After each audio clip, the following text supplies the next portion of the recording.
Good evening, basketball fans, and welcome to Conley Gymnasium on the campus of Flora High School. Tonight it is Black Diamond Conference basketball action as the Hamilton County Foxes are in town to take on the Flora Wolves. I am Randy Olson courtside along with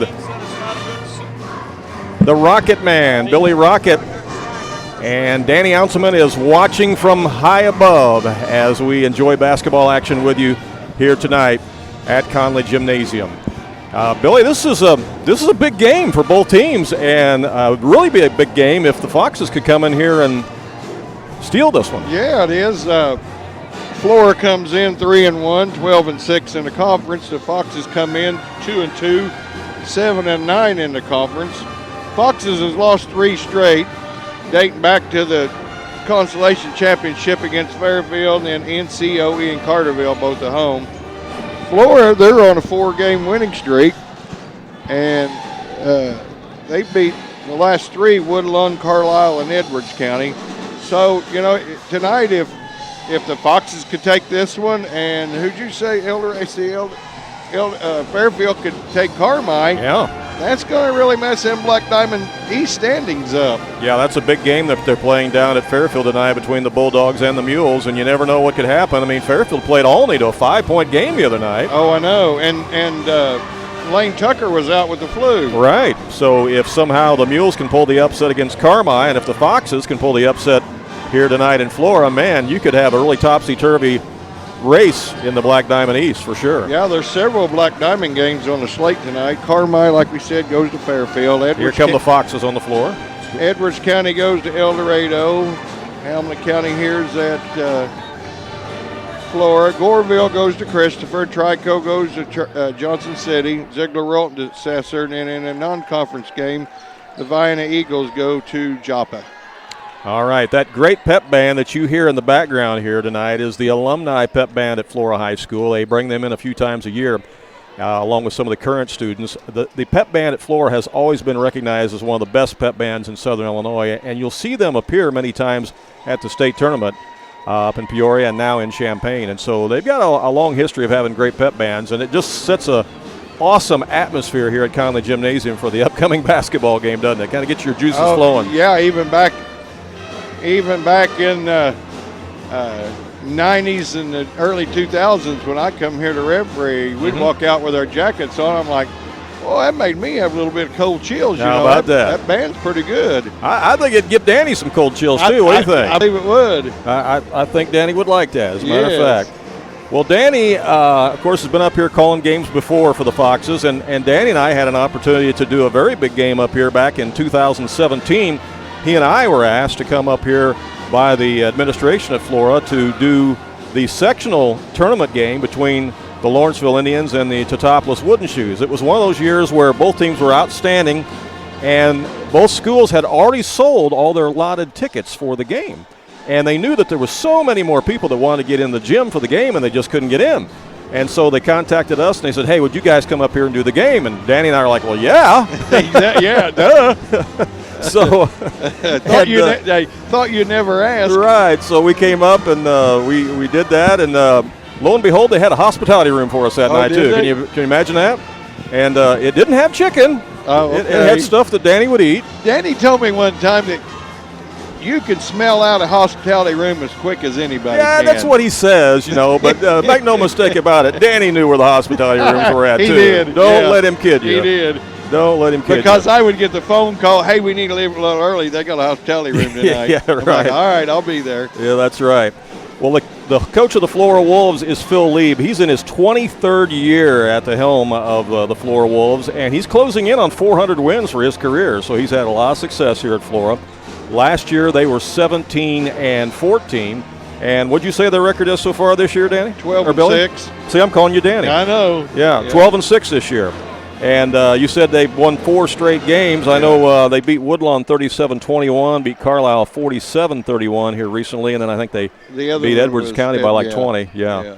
So, Coach Phil Lieb having a great year here. He had an awesome team back in 2005 here. That was a team that went all the way to state. And they were 25-10, I think, that year in 2005. So he's had teams that he's taken pretty far. Well, Danny and I had a chance to interview Coach Phil Lieb in the preseason, we did an episode of the Sports Couch that we always did in the radio studios of 90.9 The Vine, and we would stream it, of course, on AreaSports.net. And back here at the beginning of the basketball season, I think it was November 30th, we did preseason interviews with many of the area coaches. And one of the coaches that we interviewed was Coach Phil Lieb of the Flora Wolves. And I'm going to play you a little clip from that interview on the Sports Couch, and you're actually going to hear Danny's voice here in just a moment, okay, folks? So listen at home, turn it up a little bit. We're talking to Coach Phil Lieb, and I mentioned to Phil that you've got a lot of seniors this year, and so we're going to pick up the interview right there where we're talking about all the seniors that he's got on the squad this year. So here's a little clip from that interview. A plethora of seniors that is just are sticking around and just want to be a part of something. And they're great kids to have. But unfortunately, in a game of basketball, man, you can only play 5 at a time. Right. And that's really unfortunate. But we are going to look super big on the program and in warm-ups. And it's like, holy smokes, man, those guys are huge. And we are. But at the same time, like 4 of them are all playing the same spot. So that's just kind of unfortunate. But, man, we got a 6'5" senior James Mitchell, a 6'4" brother of James, Jeffrey Mitchell, 6'4" Ethan Redenbow, and 5'10" Riley Bullard, and another 6'4" Mason Miller. That rounds up our seniors. Wow, man! Anyway, I tell you what, I don't want to host your team for dinner. But they can eat. Amen to that, man. They don't eat quite like I do, but man, they can put it away. Well, Coach, looking at this Black Diamond, that's been a great fit for the Flora Wolves. Yes. You've brought a lot of things to that. Just that conference schedule, you've been a great addition. Makes it great night in, night out. And looking at that east side where you are at, there's not going to be any easy nights. No, not at all. And it's it's just a crapshoot, so to speak. I mean, it's you got I think a couple of your favorites. I think Carmine's going to be really good. They got return everybody but one back, and their best player from last year was hurt most of the season, and he's back and healthy, and they got some length to go along with him. They're one of the better teams we saw all summer. El Dorado's going to be tough.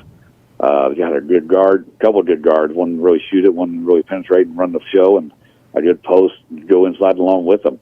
And can't leave out Fairfield. I mean, geez, they just they do some really good things, and they're super athletic usually year in, year out. And Hamilton County, of course, they lost a lot, but they return a huge man as far as the guy inside. And that's going to be a challenge for a lot of teams. They don't see sides like that area very often. So, and all those, we got some great coaches in the Black Diamond. They figure out ways to be successful, ways to be competitive, and we had 6 overtime games last year. We won 5 of them. So wow. That was just incredible. I never had a season like that before. So, that's amazing. Yep. That is Coach Phil Lieb of the Flora Wolves talking with Danny Anselment and myself earlier in the year on a preseason interview. And, Danny was talking to him there about how Flora has fit in so well in the Black Diamond Conference, and that's absolutely true, isn't it? Oh, it is.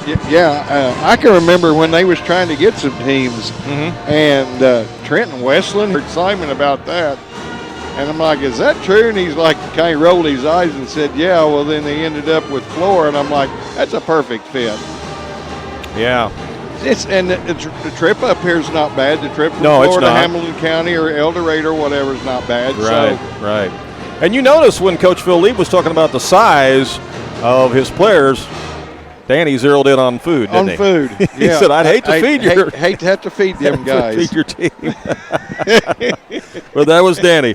We had many conversations about food, didn't we? Yeah, we did. It seems like it always works in there somewhere. Yeah. Yeah, it all does. Hey, we're going and to take the fried chicken thing, before we go any further, this fried chicken thing, right. I found out yesterday at the funeral from one of his brothers that he was very, very, his mama spoiled him real bad. And so that's maybe where some of this fried chicken thing come up he's with. never told us that story before. No. Brother Tom told me, he said, he always called me Bill, but he said, Bill, he said, my mom really, really spoiled him. Yeah.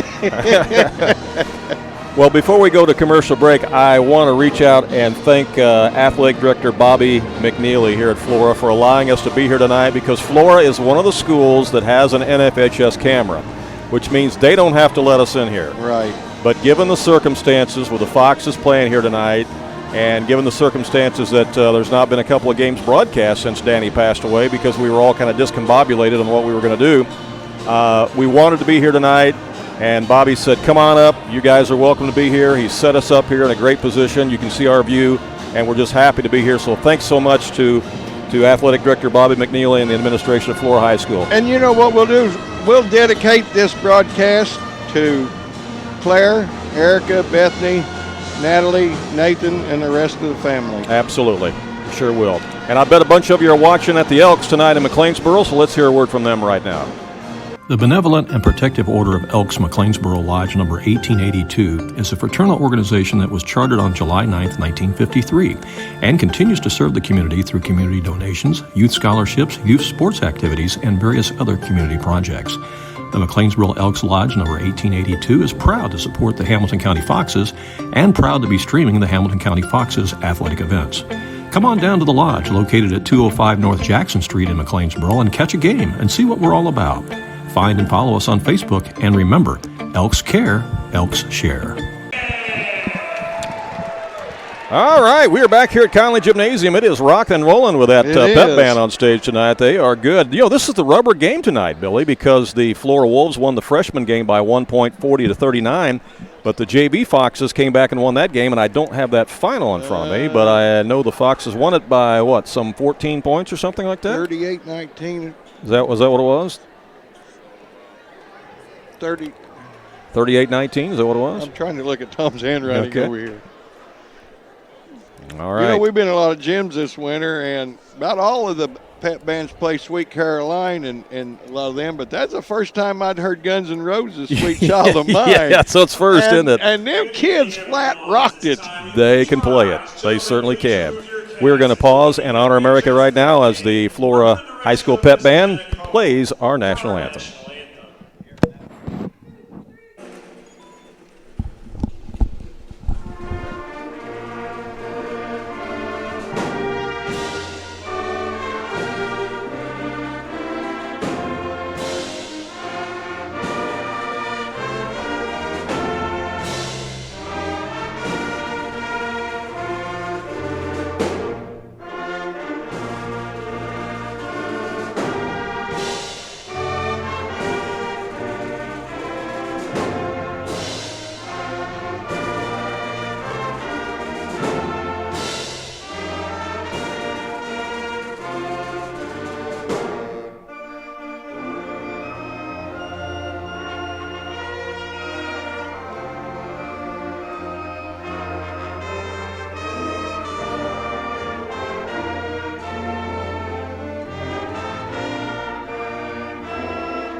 Great rendition of our national anthem tonight by the Flora High School Pep Band. And just like Danny's style would do it, I'll let you bring out the Foxes and I'll bring out the Wolves. How about it? All righty, sounds good to me. All right.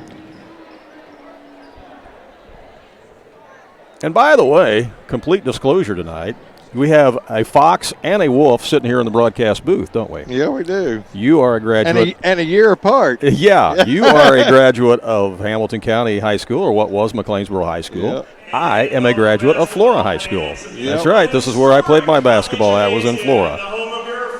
But tonight I'm a Fox. So, tonight you're a Fox. And I got my green on, you know what I'm saying? Yeah, you're Sparty green. Take it away, Billy. All righty.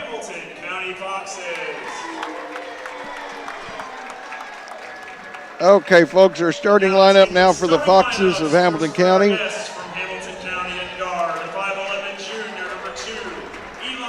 5'11" junior at one guard, number 2, Eli Hansen. His running mate, 6' junior, number 5, Trenton Pike. At one forward, number 33, 6'2" junior, Abe Neal. The other forward, number 35, 6'2" senior, Wyatt Richards.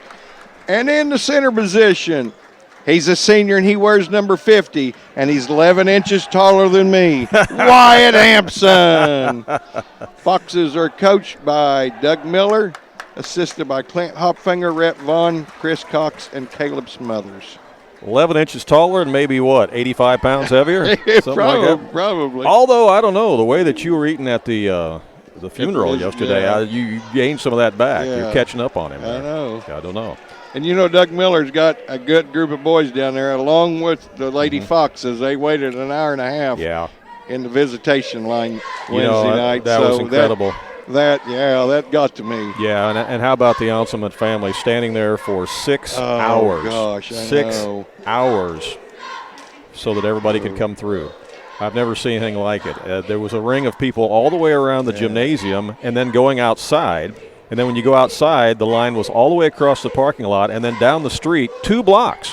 2 blocks. Yeah, one time it was 2 telephone poles, I know at least. Yeah. It sure was. Unbelievable. As you see the Hamilton County Foxes cheerleaders with their opening cheer, and now we're ready to meet the Flora Wolves. They moved the scorer's bench and the team benches over to this side of the gym a couple of years ago. They used to always be on the other side of the gym here. Number 10 is Malachi Tolliver. You might remember him from the football team. He's a 6'3 senior, a good overall athlete for the Flora Wolves. Number 15 is Jacob Stanford. He's a 5'10 junior for the Wolves. Also starting is Ethan Dury, a 5'10 senior. Number 30 is Trevor Johnson, a 6'1 junior. And a 6'3 junior, the tallest guy on their starting lineup, number 22, is Neil Young. So, again, the Wolves will go with Tolliver, Stanford, Johnson, Dury, and Young. Size-wise for the Wolves, they start at 5'10", 6'1", 6'3", 6'3", whereas the Foxes, size-wise, Billy, will have an advantage here at 5'11", 6 foot, 6'2", 6'2", 6'8". So a little bit of a size advantage for the Foxes. Let's see if they can take advantage of it tonight. Need to utilize that size. You were at the last 2 games, even though they weren't broadcast on FoxesFans.net. You were at the last 2 games the Foxes played. They lost to Carterville 69-51 and lost to NCOE 54-52. What can you tell us about those games? Well, Billy? the Carterville game, they was in that for quite a while. I mean, it's one of them games that we've broadcast before, and if you can stay within single digits or, with the 3-point, you're just looking at 3 possessions, Right. And Doug had to call 3 timeouts in the first quarter, but there late in the game, Carterville got on a little roll, and Caden Hawkins had 29 points, so. It'll be Tolliver jumping against Hampson in the center circle, and the Wolves have the tip. They'll head towards the stage end of the gym, and Foxes look like they're going to open up in the zone, looks like. 2-3 or? We're in the travel black uniforms tonight. Inside it goes to Tolliver. Now they go on the right side to Young. Back out top of the key. 3-pointer is up and in by Stanford. Stanford nothing but nylon. And Wolves are out to a 3-0 lead. They come out in a zone press. See if the Foxes can solve it. There's a steal, but they're actually going to call over and back. Either way, it's going to be Flora basketball. But they don't have the breakaway. Exactly, yeah. So, it's going to be turnover number 1. Yeah. First meeting this year between the Foxes and the Wolves. They'll play a little bit later on this year at Jerry Sloan Gym. Foxes will be at home tomorrow night in the friendly confines and taking on Galatia. Here comes down in the corner to Dury. And that ball's out of bounds. It'll stay with the Wolves. One of your buddies, Tim Leasty from Lawrenceville, one of the officials for tonight's game. He played with Marty Simmons on that back-to-back state championship teams for Lawrenceville. He's one of the officials out there tonight. They get the ball into Neil Young. Sweet Caroline, Neil Young? Yeah. Is it? Yeah, he had a lot of hits, didn't he? Neil Young did. Yeah. play some guitar, from what I understand. Tolliver has it. They're being patient. In the corner, they'll work it. Here's a 3-ball on the way. It won't go. There's a weak side rebound by the Foxes as Abe Neal comes out of there with it. Let's see what they can do. First possession in the front court for the Foxes. They go inside to Hampson's knocked away, stolen from behind, and here comes Flora. I think Doug Miller wanted to foul on that. Yeah, there was some contact there. A little bit. Almost a pick. That hit that floor. I thought it hit the. Thought it ricocheted off of I thought him. it Stanford hit that, but it might not have. 6:15 to go here, opening quarter. Just joined us. Flora won the freshman game. Foxes won the JV game. So this is the rubber game here. They lost him. Bounce pass. There's a block by Hampson, but they're going to call him for the foul. Got his big paw on the ball, but also got some of the arms. They call that on Trenton Pike. Oh, did they? Okay. Yep. Well, I guess he got him before Hampson did. At the line's Trevor Johnson. And his free throw is up and in. 4-0 Wolves. And we'll see tonight how this free throw shooting is. The Foxes have struggled at the line this year some. Well, and that's always been a favorite topic of Danny, his free throw shooting. Free throws will win you games, he says. Yeah. Well, that's kind of like, folks, all I can say is you're watching what we're watching. Yeah, when they're 2 for 9, you're seeing what I'm seeing. Yeah, that's exactly. Right. And he didn't say that and do that to pick on the kids. He's just making the point that you have got to hit free throws. Turnover number 3. And I'll tell you my theory in just a minute as to why Danny felt that way. It's because the era in which he played and I played. And I'll explain that here in just a minute. As the shot is missed by the Wolves and Foxes come away with it. Danny was class of 82. I was class of 77. So when you're playing back then before the three-point line came into play, free throws were taken a lot more seriously and they were more important. Yes. And I believe that we all worked on them a lot more back then than they do today. Yeah. And so as it's knocked away and stolen by the Wolves, Foxes having a hard time getting a shot off at this point in the game. Got a legal screen. Yep. First turnover on the Wolves. So I was watching the drive and I missed the legal screen. Did you see the legal? I didn't see actually who was. Yeah, it's Tolliver. Yeah, I missed it. Must have been right in front of the official, though. But to finish my point there, back in the late 70s, early 80s, before the three-point line came into place, it didn't matter where you shot up the ball on the floor, Billy, whether it was 10 feet away or 35 feet away, it was still only going to count as 2 points. Yeah. Okay. So free throws were very important back then, and I think more important because if you couldn't score but more than 2 points out at 25 feet, if you could score 2 points at that free throw line from 15 feet away, you better do it. Yes. And Coach said you better do it. Yeah. And so you worked on them a lot more, you concentrated more, and I just think that free throw shooting was taken more seriously back then. Here's a shot from the right wing, and it won't go by Dury. Bounces around. Who wants it? I thought it was going to go in. Flora gets it back. Johnson's got it. Dishes it outside for a long three. That won't go by Young and goes out of bounds. It'll be Fox's basketball. 4:23 to go here in the first quarter. We've got 4:23 to go. Not on the board yet. And Flora is 1 for 5 from the field. And you know what the Foxes are? 0 for 0. Haven't got a shot off yet. No. Haven't got a shot off, and we're almost halfway through the quarter. Had a couple of turnovers, a couple steals. They get it in the front court again right now, down to Pike. But they've had 5 turnovers. Yeah, turnovers to Hanson. Don't count. Hanson's going to fire away. There's the first shot of the game for the Foxes. It's too strong. Ball's loose. Flora comes up with it. Into the front court they come. Flora had success again this year at the Vandalia Holiday Tournament. That's a tournament they've been going to for many years. What'd they get, third? I'll have to look at it here in a minute, but I think you might be right. Yeah, I know they got a trophy. Foxes, of course, won the consolation championship at El Dorado this year. As they have the ball out front with Stanford. To the left side, a three is on the way, and it's buried by Trevor Johnson. Johnson with the 3 ball for the Wolves. And we got timeout on the court as Coach Doug Miller wants to talk things over. 3:26 to go here. And we'll be back with more from Conley Gymnasium in a moment. Does your financial advisor take the time to really listen to you? Is your financial strategy personalized for you and your family? Will your financial advisor be there as your life and your financial situation changes? Well, when you work with Tim Millenbein, your local Edward Jones financial advisor, he focuses on what is important to you. He'll help you create a personalized financial strategy backed by tools, advice, and resources available from Edward Jones. Contact Tim Millenbein today at 643-4502. Edward Jones, member SIPC.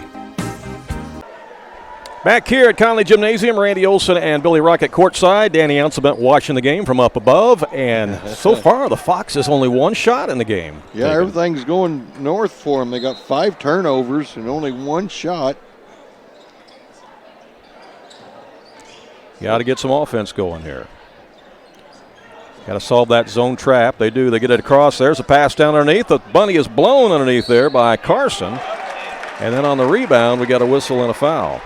I think Abe Neal got that. Boy, Carson had it deep and had a chance to score off the glass, but couldn't get it to fall. Put it up a little bit hard, but a foul is called on the Wolves, and Foxes will have free throws here. Neal at the line. Abe Neal, 6'2", junior. Short. Rebound by the Wolves.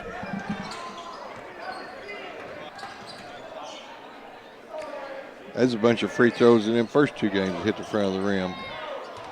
Yeah, that freshman game went really long today. That one's almost thrown away. They save it. Dury has it. Back out to the top to Johnson. Right side, they work it now. Tolliver again. Back door, they try to go back to Tolliver. It goes out of bounds, but they say it's last touched by the Foxes. Malachi Tolliver, like I said, excellent football athlete for the Wolves.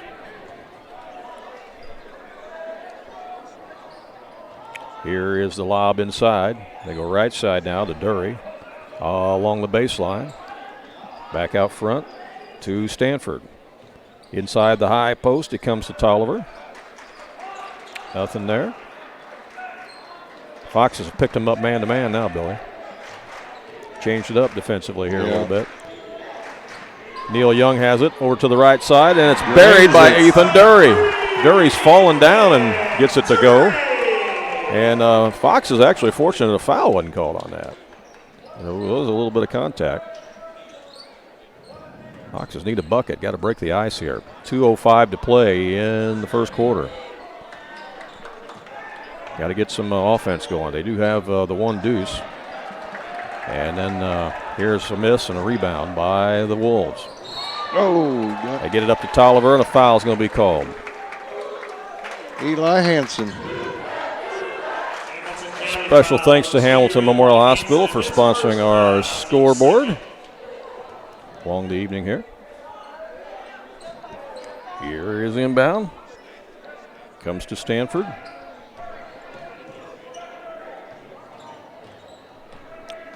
Out of Dury. Tolliver has it. He'll launch one over Hampson. He's going to try one, huh? Missed it. Foxes with a rebound. Let's see if they can make it count. Inside to Hampson. Oh, too strong. Rebound by the Wolves. They'll go back the other way. He might have thought he was going to get fouled on that. That's why he went up pretty strong. I think you might be right. You know There's a weak side rebound after the miss. Foxes come up with that one. The foul's going to be called on Flora. Foul, 15, Jacob Stanford, his first foul, team third. 3 team fouls on Flora.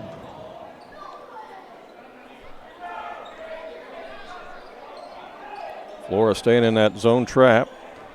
Foxes just need to be patient. They get it across to Carson. Looking across the zone, and they come back out to Pike. Down to Carson again.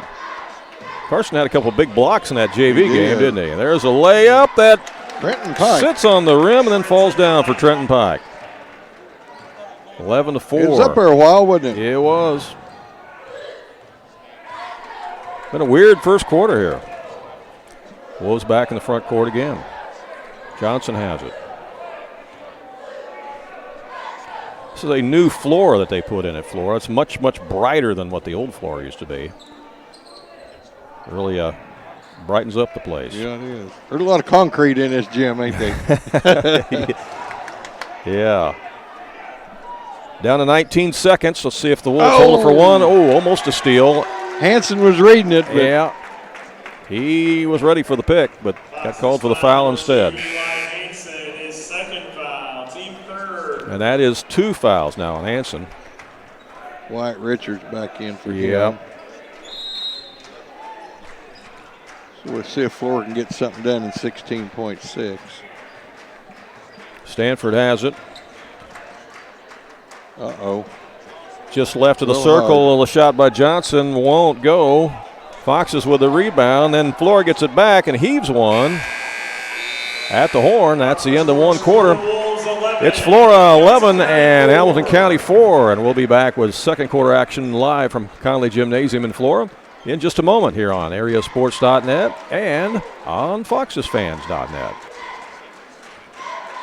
This broadcast is made possible by Wiggins Law Office in McLeansboro. They specialize in areas of law such as divorce, family law, mediation, as well as parenting time and parenting responsibility. If you're seeking to establish parenting time or parenting responsibility, otherwise known as custody, you need the guidance and experience of the Wiggins Law Firm.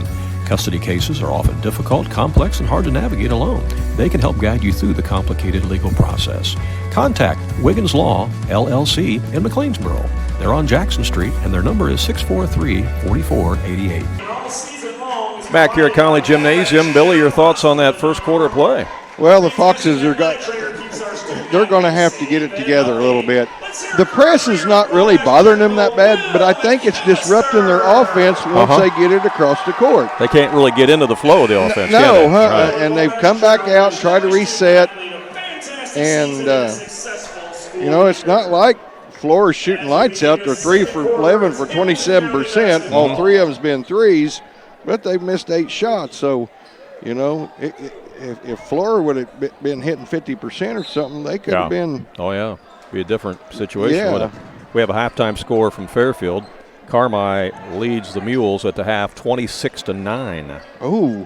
26-9. And we thought that might be one that could upset the Black Diamond a little bit. Bulldogs all over the Mules early at the half. Here's a shot from the elbow. It's not going to go. Tolliver battles for the rebound for Flora. He comes away with it. Had another good look that time, but Fox's shooting woes continue as we start the second quarter of play here. Out front with it is Neil Young. Over to Dury. They run a lot of motion offense. There's a shot from the elbow that won't go from Stanford. Rebound by the Foxes. They get it ahead on the left wing to Neal. Looking inside, looking for something. Top of the key. Here's Pike firing away. Nothing but net. Needed that. Cuts the lead back to 4. That changes the whole complexion of the game now, doesn't it? Yeah, I know. You're back to 4-point game. You've really not played that well, but you're right here in the game. If you're the Foxes, you need some stops now.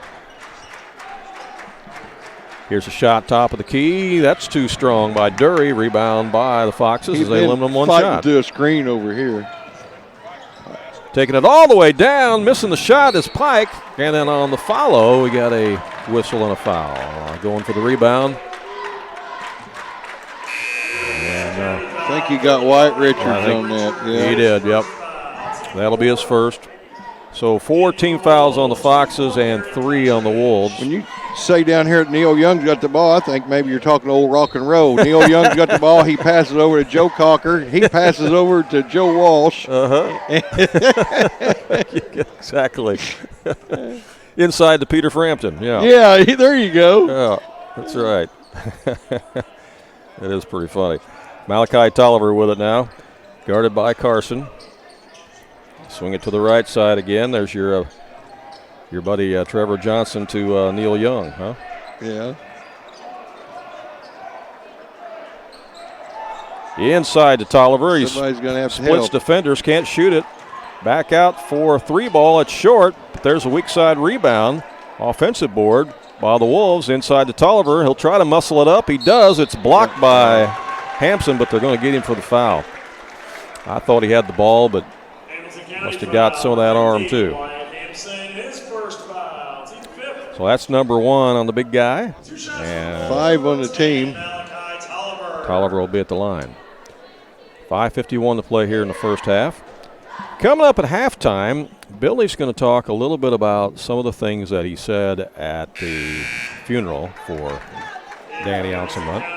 And I'm going to tell you, Billy did a tremendous job of, if you want to call it a eulogy or whatever you want to refer to it as Hanson's back in the game for the Foxes. Billy, you did a wonderful job. Thank you. It presented some levity at a time when we all needed it, but also there was some serious stuff in it too, and it was good stuff. And I know not everybody was able to attend the funeral. And not every time you go to a funeral and you can get some belly laughs out of some people. That's not what they're there for, but still. It was good. Inside Hampson.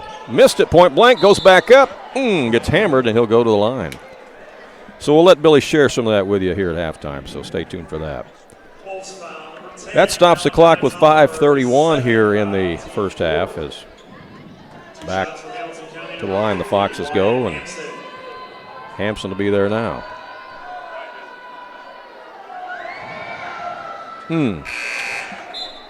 So Foxes are what, 0 for 2 from the line now? Yeah. Zeller's into the ball game. Kessler's a freshman.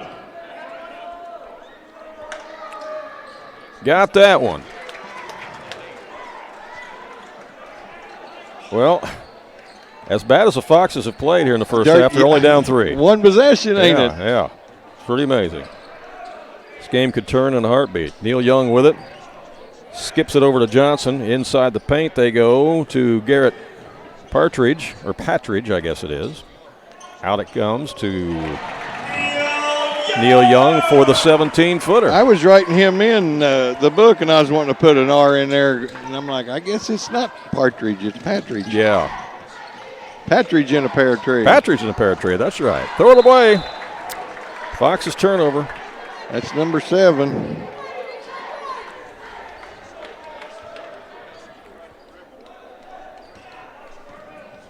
We're under 5 minutes to play here in the first half. And thank goodness Flora's not scored on all them turnovers. Yeah. Here's a skip pass over on the right side, and he walked. Yeah, he did. He drug the pivot foot as he tried to motor around the Foxes there. Trevor Johnson with the seen a little bit of an opening there and just got excited, you know. Yeah, he did. He said, I'm taking this rascal. I'm headed to the basket. That's right. That is right. You know, we had a chance to talk to so many people the other night during Danny's visitation. And I don't know about you, but I have received so many text messages from area coaches and athletic directors. And I mean, it's just unbelievable how many calls and text messages have come from coaches and athletic directors. It's just amazing. But Danny just knew so many people and had the respect of so many people. As Abe Neal takes it inside and gets fouled, he'll go to the line. Who did he got? 22, Neil Young. And you know, I put on Facebook on my post today about today's game. We're getting back in today's game, or tonight's game, and tomorrow night's game, and then put it on FoxFans.net. Right. On Hamilton County Talk. Right.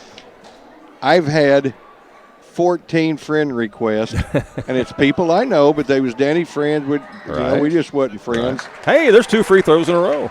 Cuts it back to 3. And I've had 14 friend requests today. I've had 4 since we've been here tonight. Well, and I think we know why, though, right? Yeah. Because people want to keep track of whenever broadcasts are going to be done. Our and that sort of thing. Our awesome followers. Yeah, we do appreciate all the followers, for sure. We've actually put the game on both websites tonight just so we could have more people viewing the game, because we thought there'd be a lot of interest for this game. And this is a big game in the standings, like I say. Because this conference race is far from over, for sure. He walked. Nope, got a foul. He did that little Euro step type of thing, but he didn't shoot it, and I thought they might. You know, Neil Young's got the headband going out there just like Neil Young, the musician. Yeah.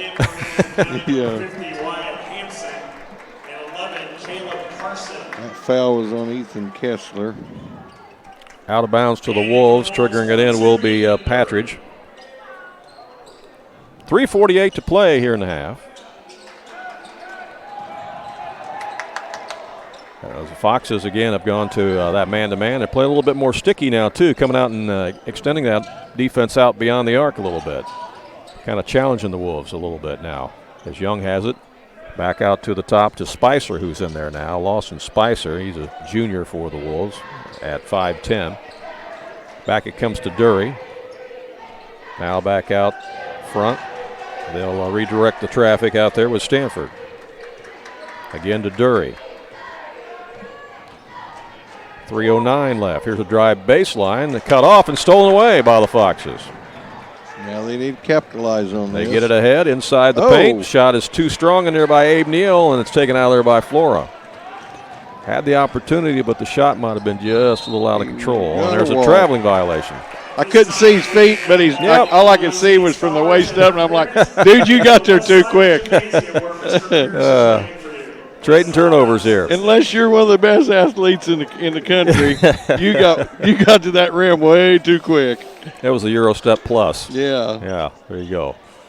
Well, what I was getting at when I was talking about the fact that we had gotten so many phone messages and text messages and stuff from athletic directors and coaches as the shot is up from the top. The key, there you go, Trent Pike. And all of a sudden this game is tied. Yep. Tie ball game with 2:31 left in the half. One of the things that a lot of the coaches would say to me about Danny, and about you too for that matter, but specifically in talking about Danny was, not only what a great guy he was and, loved to talk and all that sort of thing, but they would say, Danny and that Billy guy, they're a couple homers, but as the three-pointers put up by Stanford and good, and, they refer to you guys as homers, which is fine, and they'd say, but Danny was honestly always fair about giving credit where credit was due to the other team. Mm-hmm. And if they, outplayed them on a play or a specific move or that sort of thing, they would make note of it. As a shot is missed in there by Carson. And the stick back is good. We've been called homers so many times. Yeah. And we'd come back and say, well, it ain't WolvesFans.net. It's not EaglesFans.net. It's not RangersFans.net. It's FoxesFans.net. That's a good point. That is a real good point.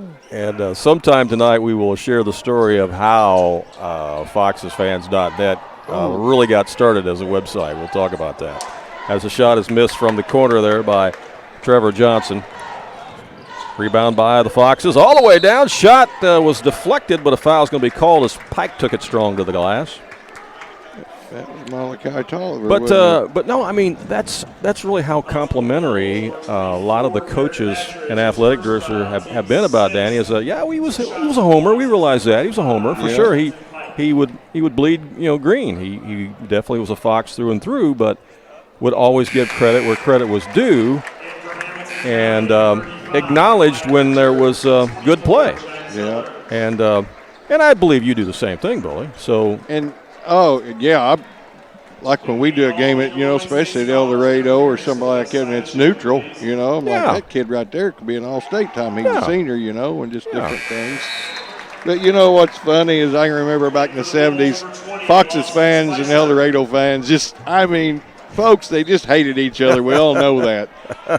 And my wife points out at the visitation Wednesday night, there's a big, beautiful basket of flowers from the El Dorado basketball team. How about that? See, that just shows the respect right there, the admiration for what Danny was all about and what he wanted to do, and the fact he loved basketball. And even though he was a homer, he was going to be fair. All right, foul on Zellers will send Ethan Dury to the line. Stops the clock with 47 seconds left. Foxes are up by 1, 17-16. First lead of the game by Hamilton County as the free throw is good by Dury, and that ties the game.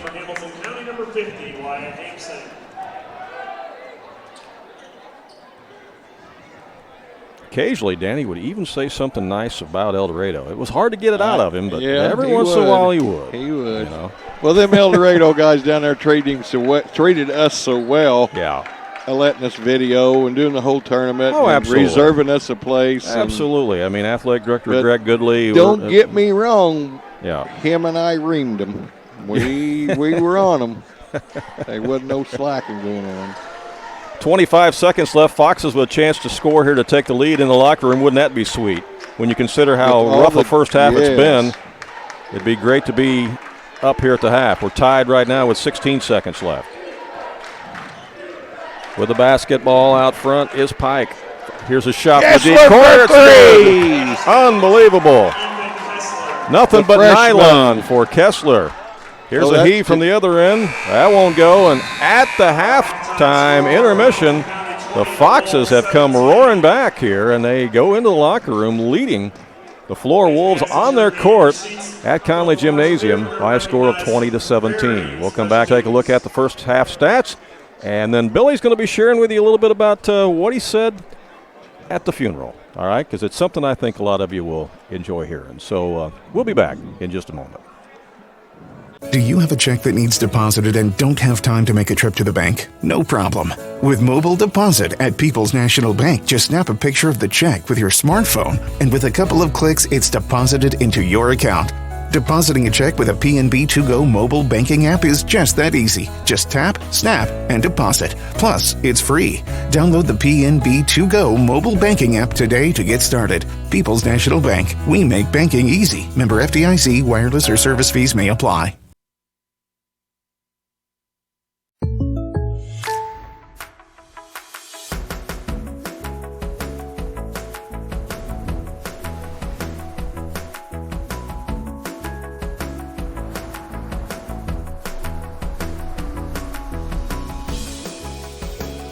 The State Farm Personal Price Plan helps you create an affordable price just for you.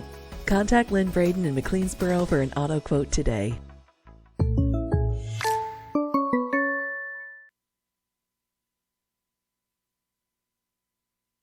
Josh Foster at Foster Ventures LLC is a friend to the area farmers. He is your dealer for Mershman Seeds, DeKalb Asgrow, Brevant, and Armor Seed.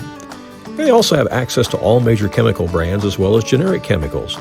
There are special seed purchases going on right now, and you can save thousands. Book your seed now and pay later.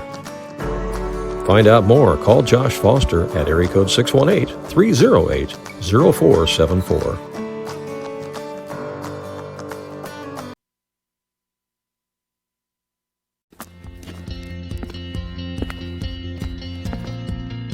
As a craftsman, Gordy had imagination and vision. As a business owner and machinist, he understood all the moving components and how important they were to making things work. When he dreamed of building his business, he knew he needed help. FNB provided the spark necessary to ignite his growth. That partnership has proven to be his best creation yet.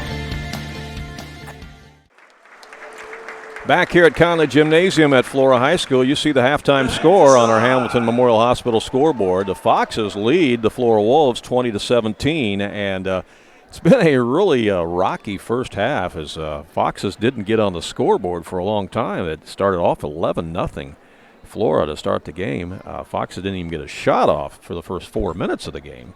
And here they come roaring back, Billy, and they lead it at the half, 20-17. Pretty amazing first half, isn't it? It is amazing first half. For Flora, we got Jacob Stanford for 6, Neil Young with 2, Trevor Johnson with 5, Ethan Dury with 4. For the Foxes, we got Trenton Pike with 10, Abe Neal with 4, Wyatt Hampson with 3, and Ethan Kessler off the bench with 3. Foxes had 7 turnovers compared to 4 on Flora. Flora was 3 for 4 for 75% from the stripe. 5 for 7 for 71% was the Foxes. Flora was 5 for 18 for 28% from the field, and the Foxes was 5 for 14 for 36% from the field. All right, so 20-17, the Foxes lead the Wolves here by 3 points as the pep band is firing things up again here at halftime. We have a interesting score here up in Centralia after 3 quarters of play. Mount Vernon leads the Orphans 28-22. Mount Vernon has already beaten Centralia once this year.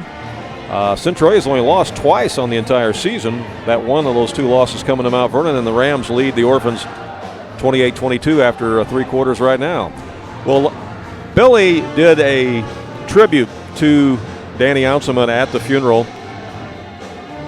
earlier this week, and it was something that was pretty emotional. It was some serious stuff, but there was also some levity in it, and it's something that I think struck the right chord.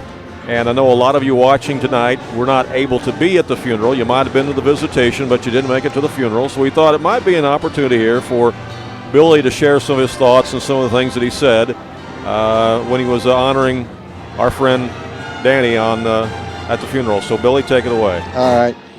Well, folks, I started out saying all I can say is you're watching what we're watching. Some is better than none. Danny was always using his one-liners on the farm and at the basketball games. Even though I'd heard them a million times, I still chuckled at them because of the situation that we were in. 5 years ago Monday, I made my debut with him on AreaSports.net. I was very nervous. I was nervous as I could be, and he made it easy, and we have been on a roll ever since. Danny and I both took medication for high blood sugar, and Claire would always watch what we ate at the ball games. Sometimes on the road games, far away, when Claire wouldn't go, it was like a holiday for us. One time 2 years ago at the BIT, Danny said Claire would be, as we was setting up, Danny said Claire would be coming later. So I snuck off to the concession stand and bought me a Snickers bar. When I got back, there she stood. So I snuck it in my coat pocket, and as luck would have it, I forgot about it. The very next year at the BIT, after the first day we set up, I was digging in my coat pocket looking for ink pens or whatever, and I pulled that Snickers bar out. She looked right straight at me, and she said, "Are you going to eat that?"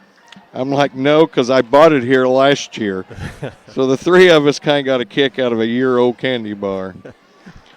In the last 5 years, Danny and I and Randy and everybody on our broadcasting team, we have made friends with numerous people, coaches, referees, athletic directors, etc., etc. We have the greatest sponsors that a team could have, and our followers are second to none. As our followers increased over the years, Danny always shared the wealth by using words such as we and us. We always had hundreds of devices watching us, wondering what would be the next thing to come out of those two rednecks' mouth. If I only had $1 for every time Randy Olson would shake his head and laugh at us. That's true. We were on the road constantly and had already logged over 2,500 miles this year. To our small community of Hamilton County and the rest of Southern Illinois, you would think us three were rock stars. Danny was my rock star. Besides spending winters together, I helped Danny and I helped Nathan farm. Danny was a hard worker and sometimes pushed me to my limits, even though I'm going to miss that. I remember my first day on the farm 3 years ago, I wore a Cub hat. And I pulled up, Claire and the grandkids was out on the swing set, so I went over to say hi to Claire, and when I walked off, Levi said, "Grandma, don't he know you can't wear a Cub hat on the farm?" When I got to the tool shed, Danny looked at me and he goes, "You can't wear that on the farm."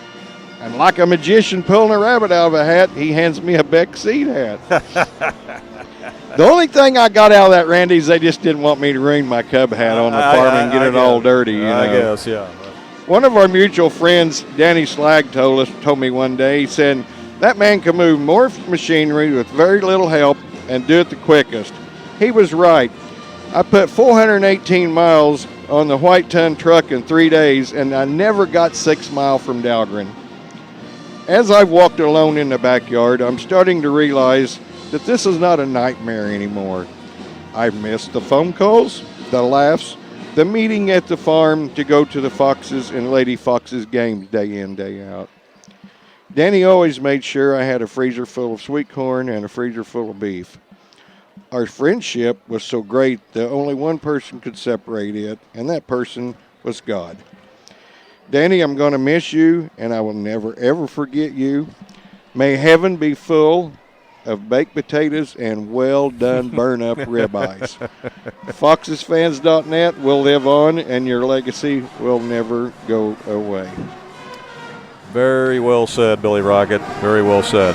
Yeah, thank you so much for sharing that. And Yeah, that was really great when you presented that at the funeral earlier this week. I was out in the yard working one day, and it was pretty outside, and I just got to reminiscing. You could almost write a book. Oh yeah, absolutely. Yeah, for sure. And just something come across me that, Billy, you need to speak at the funeral. So that evening when Patty got home, I said something to Patty about it, and she goes, I think that was great. Mm-hmm. So I walk off and I go in the other room, go to the bathroom, take a shower, whatever, and I come back, and I was having second thoughts about it. And I'm like, Patty, do you think I'm overstepping my boundaries on this? And she said, I've already texted Claire. She said, it's fine. You better get to writing, pal. You were already penciled in, man. Yeah, I was already penciled in. Already penciled in. Well, then as I talked to the family, the pastor had asked each and every one of them, and nobody wanted to do it. So they was thankful also for it. Yeah, well, you stepped up just like a good broadcast partner would. So that's great, and I'm sure that Danny would have been proud of you too, because you did a wonderful job. So appreciate that. When we come back, I'll share a restaurant story with you about Danny. We've all got stories, of course. Yeah. So I'll share that with you after we hear from one of our restaurant sponsors here on FoxesFans.net and AreaSports.net. Hutton's Pizza House in McLeansboro has been serving up delicious pizza and sandwiches since 1978. That's over 40 years. It's great food at a great price. You can choose from their specialty pizza such as veggie pizza, taco pizza, supreme pizza, or create your own pizza masterpiece and choose from the toppings that you like. Dick and Lucille and their staff are ready to serve you Tuesday through Sunday from 4 p.m. till 10 p.m. at Alton's Pizza House. Open Tuesday through Sunday. Alton's Pizza House, a Southern Illinois tradition since 1978. Back here at Conley Gymnasium in Flora, Randy Olson courtside along with Billy Rockett, Danny Anselment looking down from up above. There was one time, Billy, that Danny and I were going to do a game together in Fairfield at the Mule Barn, and we had a lot of time, before the game, and you know how he was. If there was time before the game, a chance to go to a restaurant, he wanted to go. Yeah. All right, so he says, let's go get something to eat. So, okay, and he wasn't familiar with as many restaurants in Fairfield, and so we went to this family-style restaurant. I'm not going to mention the name of the restaurant because I don't want the restaurant to take this the wrong way. But we go in there, and I think that maybe Danny thought it was going to be a buffet or something because he seemed really disappointed shortly after we walked in because the only buffet there really was a salad bar, okay? And so we sit down and we get a menu, and we start looking at the menu, and Danny looks at that menu and he says, this isn't going to work. This isn't going to work. We got to go somewhere else. I'm like, oh, okay, that's fine with me. I don't care. So we get up and we leave and we go across town to a Mexican restaurant.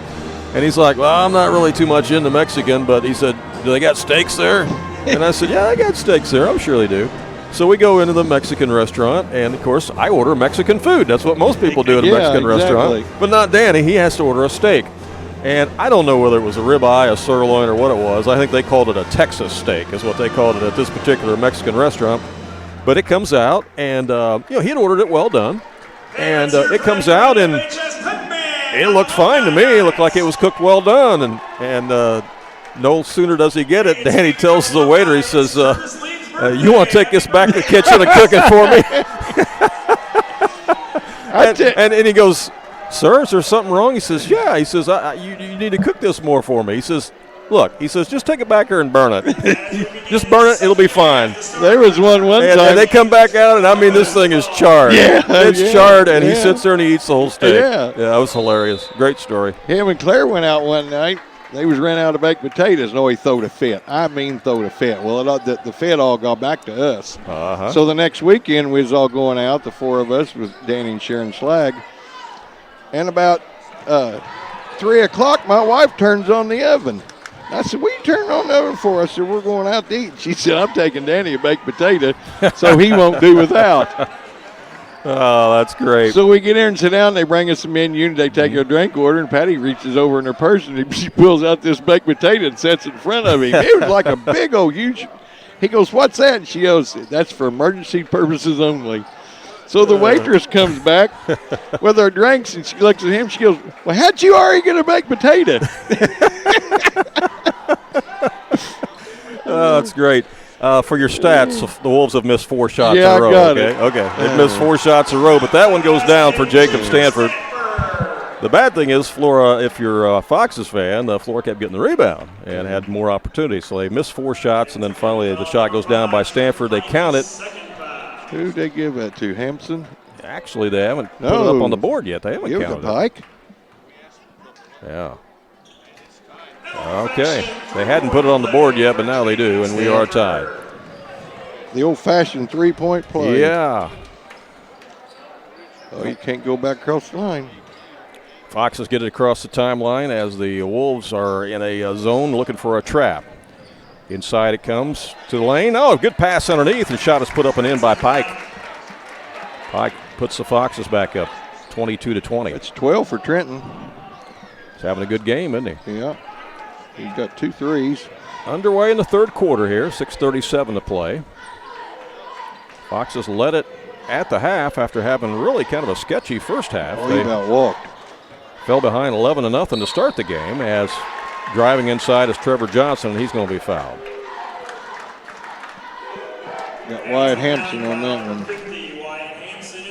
Hampson with the foul. That will send Trevor Johnson to the line, the 6'1 junior for the Wolves. So we got Hanson, Hampson, and Pike all with 2 fouls. Starting to add up out there. And checking back in the game for the Foxes will be Caleb Carson, the 6'2 sophomore. First free throw was good, and here is the second one, and it ties the game. 22 all. Yeah, we got timeout on the court. Timeout, we'll take 1-2 and be right back to Conley Gym. Hello, Fox fans. Teffer Motors is proud of our school, proud of our community, and proud to be your hometown Chevy Buick dealer. Whatever it is that you're currently driving, come see us and let's trade. We are happy to be a sponsor of this broadcast and always happy to make a deal at Teffer Motors, your hometown source for all of your automotive needs. Thank you for your support, and let's go Foxes!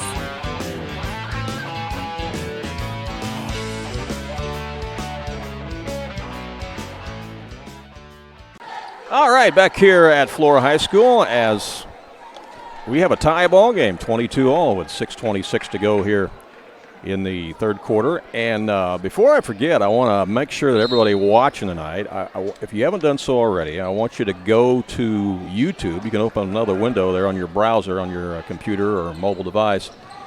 Go to YouTube and be sure and subscribe to our YouTube channel. It's called AreaSports.net on our YouTube channel. The reason why you want to do that is because you're going to find a lot, and I do mean a lot, of archived content on there that has Danny on it. And not just ball games, but a lot of episodes of the Sports Couch that we did together where there's interviews with tons of coaches and athletes and other people. And so if you want to peruse some of that, you certainly can do that. And then every time that we upload new content to that YouTube page, you will automatically be notified that there's new content. As Hampson goes inside and has it blocked, but the rebound comes back to the Foxes as Hanson has it, back to Hampson, and then tries to dish it down on the baseline, and it gets away, and they say it's off Carson. It's a turnover back to Flora. But, yeah, we'd love you to be able to peruse and check out all that archive material, and we're going to be adding more to it. Go ahead, Billy. 8 turnovers on the Foxes. Purdue beats Nebraska in Big Ten, 73-55. Big game tonight between Michigan State and Illinois. Any score on that one yet? Up 5, 31-26 right now. Okay, is that to halftime yet? No, it's right before half. I forgot how many minutes are left. And that's in Champaign tonight. The shot is put up, and it's short by Stanford, rebound by the Foxes. They come out of there on the dribble with it. Ahead, they get it to Hanson. Back out to Pike. 5:15 to play. Flora, like that opportunity right there, they just squandered just enough to keep the Foxes in the game. Yeah. You know it? No, good point. You're absolutely right. Here's a feed. They try to go inside to Hampson, and jumping in the passing lane is Malachi Tolliver to take it away. You know, he jumps pretty good, too. Yeah, he's a good all-around athlete for them. He really is. They've tried to lob it in. They've tried to bounce pass it, and he's a pretty good athlete. He takes it inside and misses the shot as he got around quickly around Carson, but he couldn't finish. Rebound by the Foxes, back the other direction they come. 4:35 to play here in the third quarter. Shot from the corner is good. Buried by Hanson. It's a 3-ball. That's his first 3 Nothing but points. nylon. Foxes back up by 3. I mentioned that we were going to tell you how this really all got started with Foxes fans. And I don't know if I know. Okay. Well, Danny and I met each other and started doing ball games together at the Southern Illinois Junior High School State Tournament at Rend Lake College. And this would have been about 2005, right in there. And did you know each other then? No, we didn't know each other really until that time. And he was working with another guy that they were doing some games together. A lot of it was audio streaming, but there was a little bit of video streaming going on. But you got to remember, back in 2005, technology was a lot different. Oh yeah, yeah. There weren't as many platforms to be able to use, and the video quality was a lot more grainy and that sort of thing back then. And even computer technology was not what it was today. A lot of people still had dial-up internet, and so even if you could stream HD back then in 2005, a lot of people wouldn't be able to watch it or get it. Because phones were a lot different in 2005. We were all still using flip phones, if you remember. We wouldn't have smartphones yet. So it was just a different world in 2005, okay? But AreaSports.net was already going at that time. That was the year that we started that website, or I started that website. And Danny and I began to collaborate and do some games together, and we were doing them on AreaSports.net. And we were doing a variety of different games here and there. Just, you know, there were some Foxes games, there were some Fairfield games, some Wayne City games, some Mount Vernon games, just a variety of different things. As a nice drive to the basket by Pike.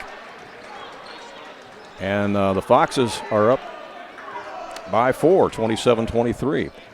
And, you know, the more that we started doing games together, the more he began to fall more in love with the technology and wanted to do more. And, of course, that shot falls.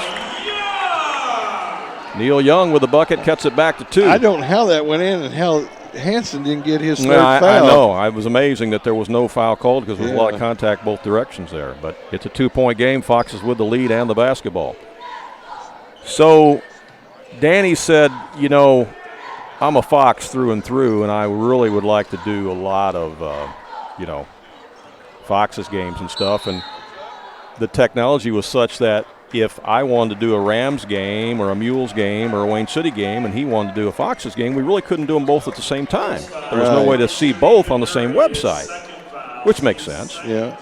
And so he says, hey, is there some way for us to, build another website or begin another website, that type of thing, and, to have kind of a landing page, so to speak, for Foxes fans. And that's kind of how he said it. He said, for the Foxes fans. For the Foxes fans. And a little light went off, and I'm like, Foxes fans, that's kind of cool. And because we had been looking at domain names already on GoDaddy, looking at domain names, and you couldn't use names like Foxes Sports because that was already taken. Yeah. I think just Foxes.com and Foxes.net was taken. So it kind of reverted back to what he said was, I'd like to do something for the Foxes fans. Like, there you go. Okay, well, instead of AreaSports.net, we developed a second website called FoxesFans.net, and the rest is history. Yeah. Isn't that crazy? Yes, it is, and that's probably the first time I've heard that. So Danny's little phrase where he said, I want to do something for the Foxes fans, that's kind of what spurred us to then look for that domain, and when we typed it into GoDaddy, by golly, FoxesFans.net was available, so we snatched it up. Nice jump shot outside. A little mid-range there on the wing for Eli. And Foxes are up by 5. 2:05 to play here in the third quarter. This would be a big upset here tonight if the Foxes can hold on, and it could definitely make an impact in the standings as a good drive to the hole there by Neil Young. He has 6 on the night. He's a pretty good athlete. Cuts the lead back to 3. 1:45 left here in the third quarter.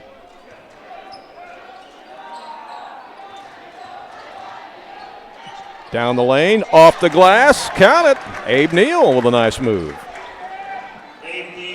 You know what helped the Foxes? They outscored Flora 16-6 in that second quarter.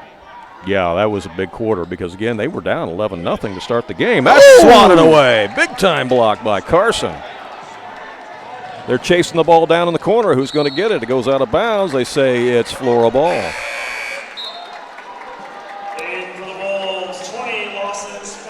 In the game for Flora, number 20 is Lawson Spicer checking back in. He's a 5'10 junior, saw a little bit of action in the first half. Well, back when Danny and I first started working together and doing ball games, and we were doing games at that junior high state basketball tournament at Ren Lake College, back in that day, Billy, like I said, computer technology was different.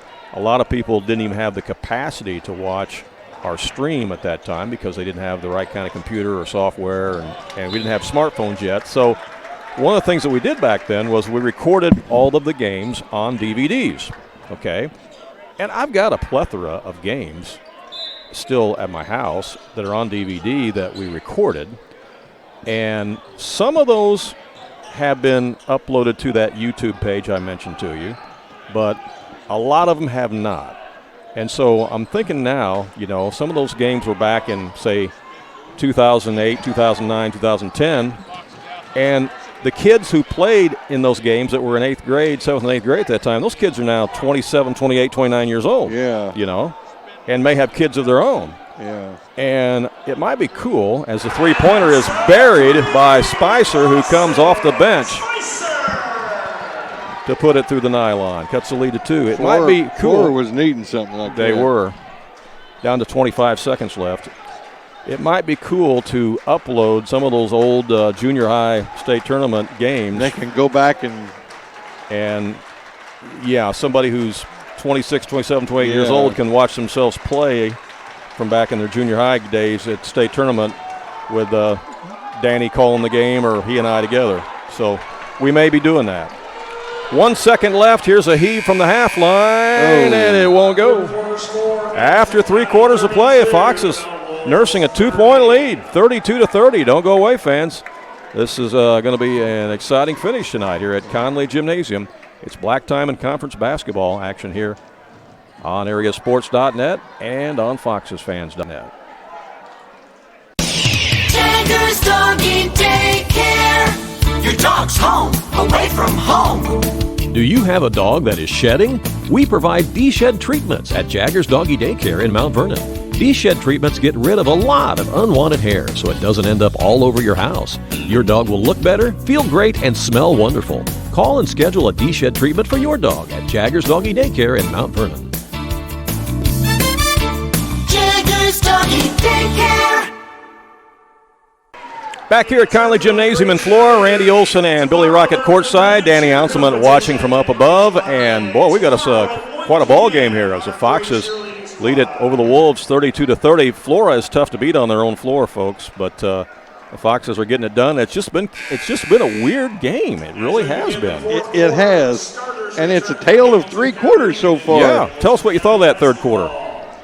Well, the Flora come out and outscored them 13-12, and like I said, it's been a tale of 3 quarters. Mm-hmm. Flora outscored them 11-4. Foxes took the second quarter 16-6 and then 13-12. So, and Flora got off. They was 4 for 14. They got off 14 shots. Mm-hmm. Well, the fourth quarter starts with a jump ball, and possession arrow gives it to Flora. We got a final on the Centralia Mount Vernon game. The Rams go into Trout Gym and beat the Orphans. They did. 43-39 is the final. The Rams with a 4-point win. Rams are 6-0 in the South 7 Conference. Centralia 4-2, and both losses to the Rams. Been a long time since Mount Vernon's beaten Centralia twice in the same year. Long time. Uh-oh, that's going to be a foul. Yeah, big collision out there. Wyatt Richards going to be whistled for the foul. And going to the line will be Jacob Stanford. What has Stanford done to the line tonight there, Billy? 1 for 1. 1 for 1. 2 for 2. So, again, if you've not been to our YouTube page and have not subscribed to it, because it's free to subscribe, it doesn't cost anything, it's absolutely free. Go to AreaSports.net on YouTube and click the subscribe button, and that way you will be alerted at any time that we upload new material there. This game will be uploaded there. And like I said, we may go back in the archives and pull out some of these old DVDs and upload some of those. Who knows what Danny was saying back in 2009? I know. Some of those old games, you know. But now we miss doing that junior high state tournament. He and I both really enjoyed it, and they don't allow us to do it anymore. I enjoyed officiating it. Oh, I bet you did. Yes. Inside to Hampson. Pump fakes, goes up. Oh, missed the bunny, but they get the rebound. Foxes have it. Back out it comes to Neal. Get in there. And underneath. That ball is blocked. Picked back up. Forced back up. In by Abe Neal. And timeout is going to be called. Timeout with 6:47 to go in the game. I'll tell you one thing, they're letting them play in there. They are. Billy, that's a lot of contact in there. See, I called you Danny again. It's like the third time tonight. Short timeout on the floor. We'll be back with more in a moment. How do you measure success? In points? In wins? Or trophies? At Shelter Insurance, we measure success in the quality of our products and services, in our community support, in being there when you need us most. We're your shield. We're your shelter. For auto, home, life, or business insurance, see Agent Melissa Walden. We got another score for you. Final. Nashville's beat Anna Jonesboro tonight, 69-44. So big win there for the Hornets. We'll have several scores posted for you later tonight on our website at AreaSports.net. That's the website where we host most of the scores at. All right, back to live action. Flora with the basketball, trailing it by 2. Fox is trying to pull the upset here tonight and snap a, what'd you say, 4-game losing streak, right? As the Wolves have been on a 3 or 4 game winning streak. Here's Neal Young from outside. He got it. 3. Nothing but net. And that puts Flora up by 1, 35-34.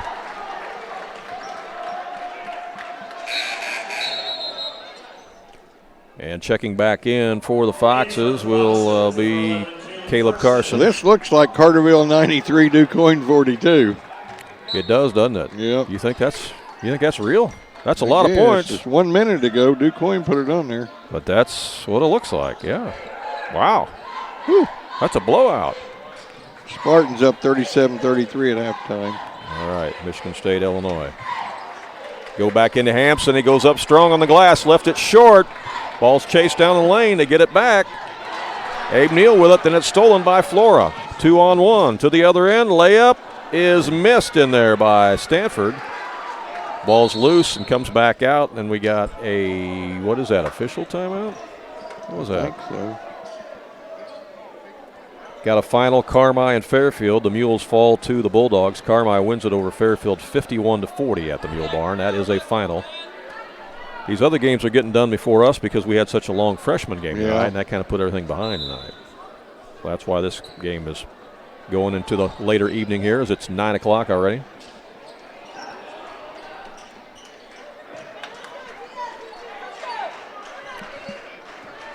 Jacob Stanford with it.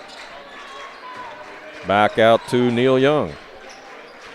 Mount Carmel 33, Richland County 29. Wow, really? Is that a final? Yeah. Neal Young with the bucket, and all of a sudden Flora has one up by 3, 37-34. Still a lot of time left, 5:21 to go in the game.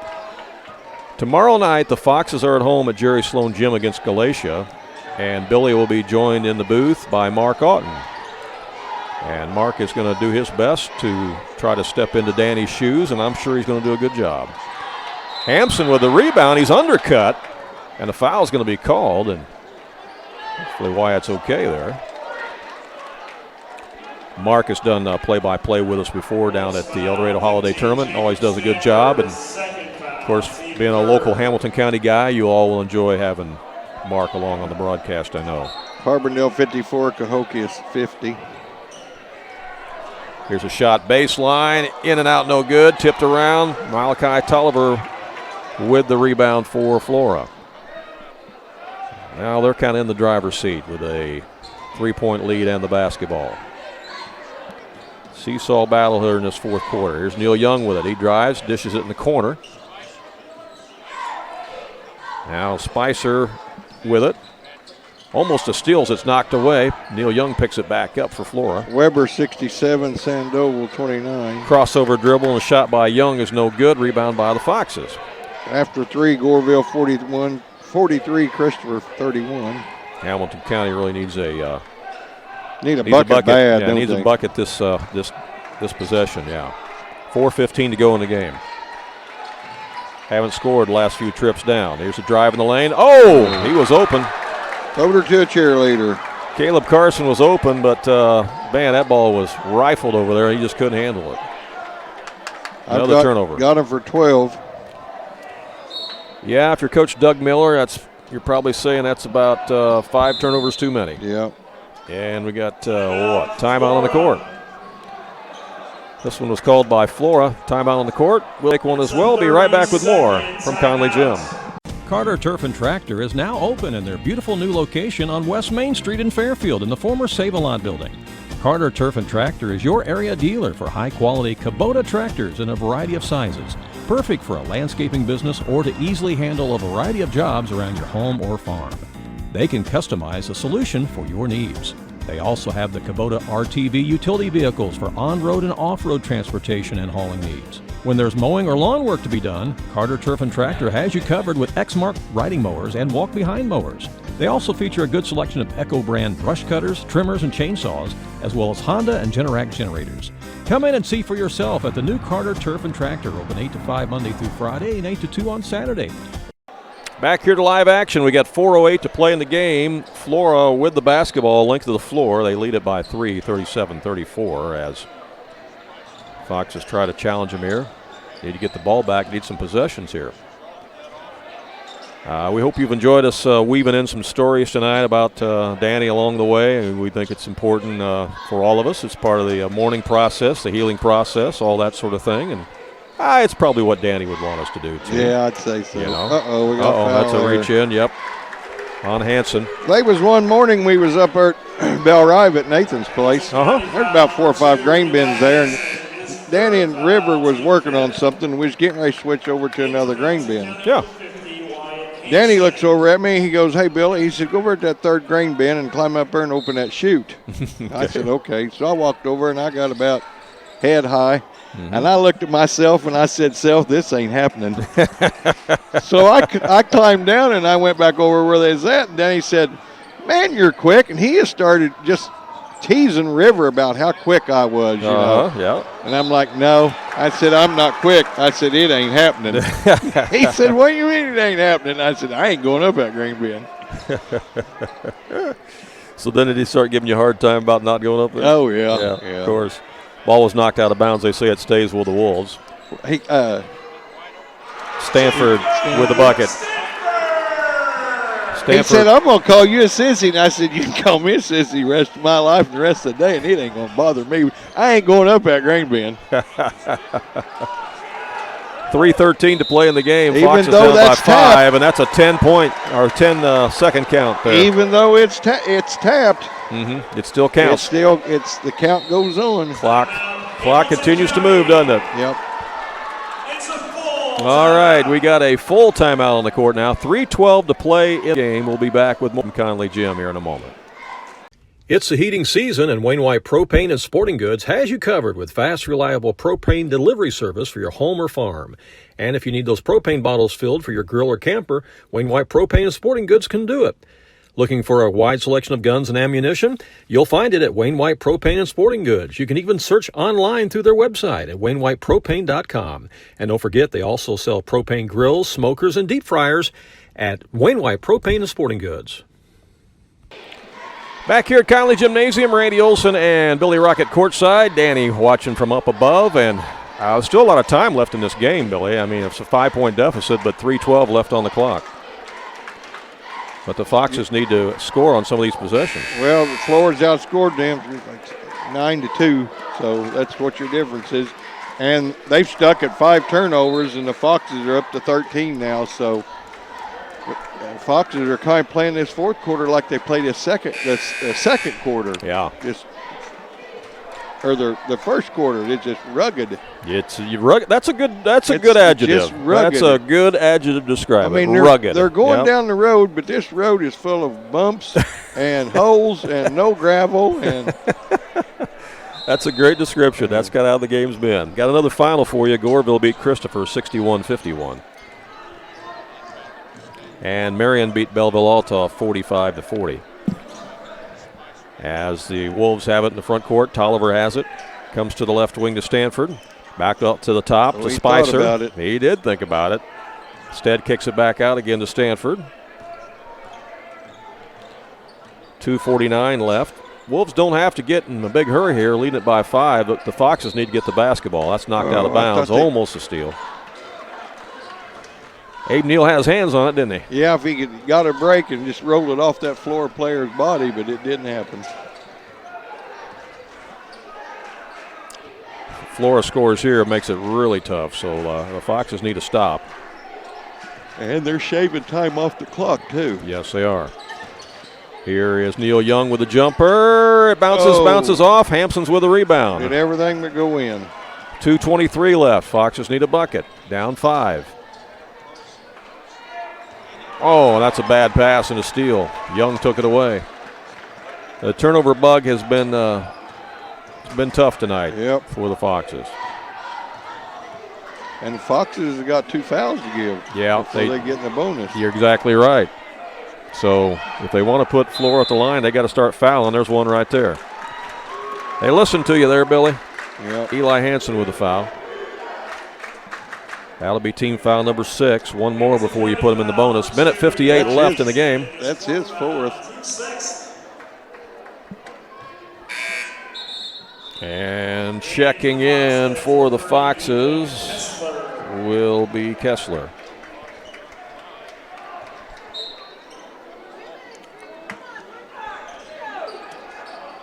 Oh, into Neil Young. It's blocked, and a foul's going to be called. Neil Young snuck right in there. He did, and he got hammered.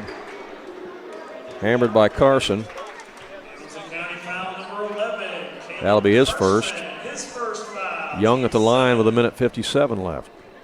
His first time at the line. And he rattles it home. Evidently didn't bother him to be his first time, did it? Yeah.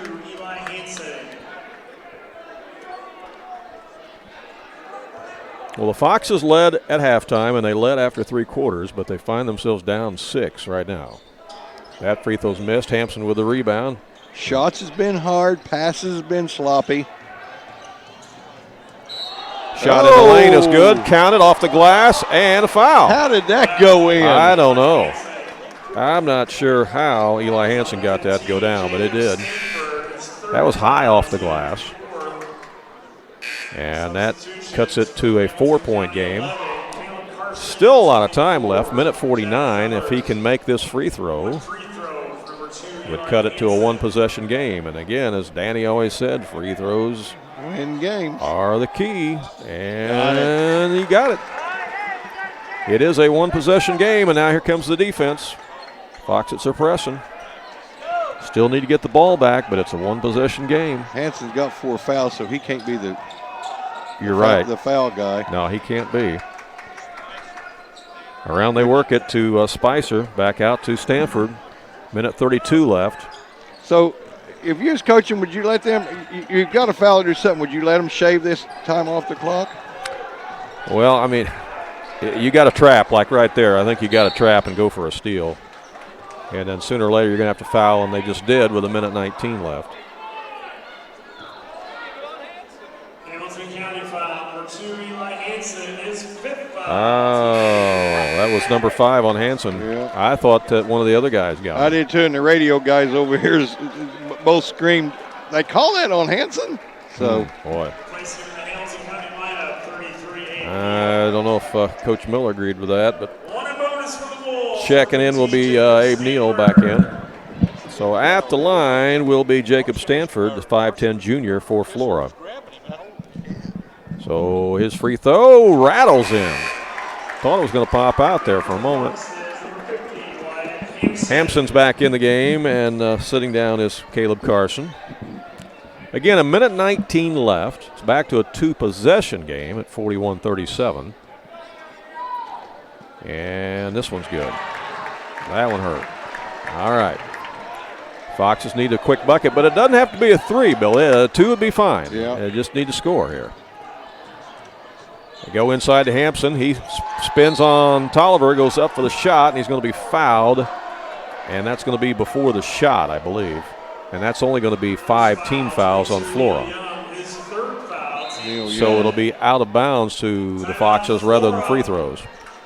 Timeout on the court, 68 seconds left. 68 seconds left, Flora with a 5-point lead. It'll be out of bounds Foxes when we come back right here at Conley M. Stay with us. The difference between profit and loss is razor thin in today's market. Luckily, your GSI dealer is there to help you stay in the black. Capturing futures carry and improving your basis with increased on-farm storage on average could earn a 50-cent per bushel difference. Taking advantage of early harvest and saving with on-farm drying makes a profitability difference. Proven and dependable grain systems that boost your bottom line, that's the GSI difference.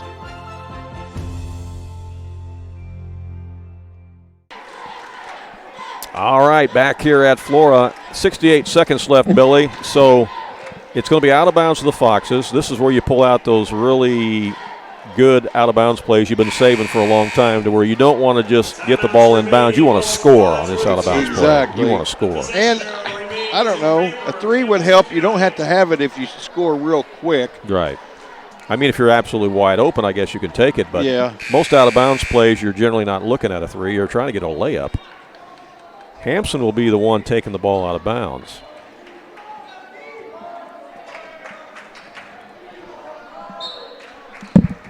Here is the inbound. He's going to post up. They get it to him. He dishes it across to the other side. Here's a long three. There it is. That's what you wanted. That's what you wanted. Abe Neal buries it, and it cuts it to a 2-point game.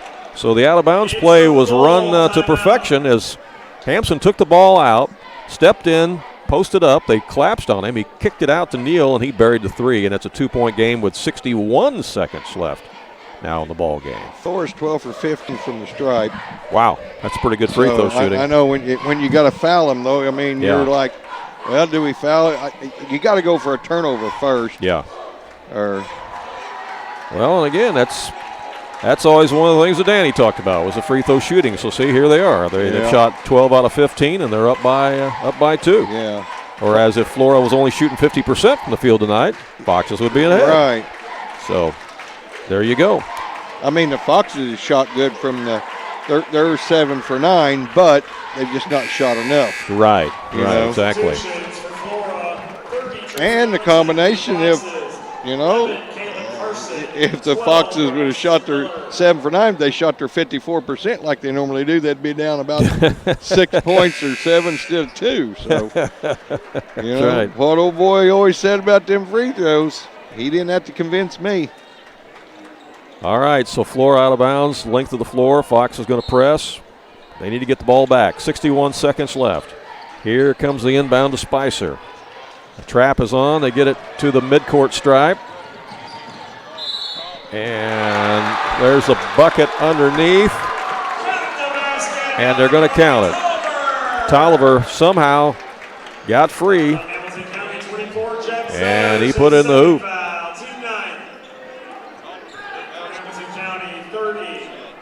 He'll go to the line for the and one. Well, it's now a 2-possession game again with 53 seconds left. Still a lot of time. Malachi is 1 for 4 from the free throw line. That was only his 3rd point. He's been in this game. Oh, he missed another one. Foxes Maybe with a that's rebound. the one they need to foul. Could be. 47 seconds left. You've got to push that ball harder than that. Yeah, some of the Foxes. Way harder than that. You got to get a shot off here. Inside to Hampson. He wheels on Tolliver. He missed the shot, but Tolliver got him on the foul. So Wyatt will be at the line with 2 free throws, and that stops the clock with 34 seconds left. Foul number 10, Malachi Tolliver Massac County with a win tonight over West Frankfort. It's a final. Massac wins it 74-51. Not really a surprise. Ooh, that was short.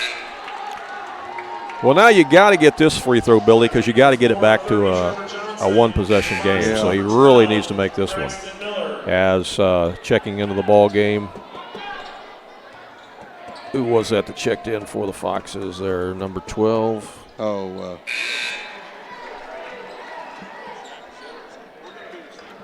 Jack Zeller's also in. Miller's his last name. So he had to have that free throw, and he got it. It's a three-point game. It's a single possession game. We got 34 seconds left, and there's a foul, and that's why he was put in the game, was to commit that foul. He was a designated fouler. Designated fouler. Number 12. Miller, yep. Assume he's a freshman. Braxton Miller, yeah. He a freshman? Yeah. So to the line for Flora is Garrett Patridge, and that's probably his first trip to the line, isn't it? And he misses it. Yep. Hampson back in for the Foxes, Young back in for and if the he Wolves. misses this and they drain a three, it's a tie ball game. Yep. 33 seconds left. Flora's give the Foxes more opportunities to win this game. But he buries that one. So it's a two-possession game again. Foxes need a quick bucket. 29 seconds left. Down the lane. Ball is knocked out of bounds. They call a blocking foul. Called a blocking foul, and that will be team foul number 7. They might have bailed Trenton Pike out. Team foul number 7 is going to send Trenton Pike to the line with 26 seconds left. What do you call it on 24? Garrett. I about said Partridge. Patridge. Yeah.